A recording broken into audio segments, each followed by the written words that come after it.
溝淡溝不淡。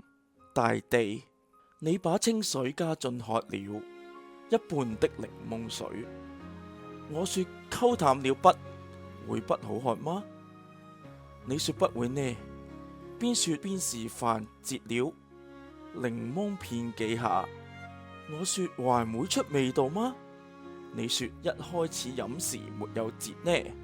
你說起來輕描淡寫，但我聽起來卻覺得好深思熟慮。就像戀愛的味道也要留給後來，對嗎？我把冰塊加進喝了一半的威士忌。他說溝淡了不會不好喝嗎？我說不會呢，邊說邊搖了杯子幾下才喝。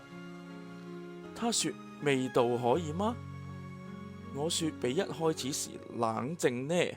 我說的是一派胡言，但他聽起來卻覺得是真知灼見。就像戀愛的味道也要濃淡變化才自然嗎？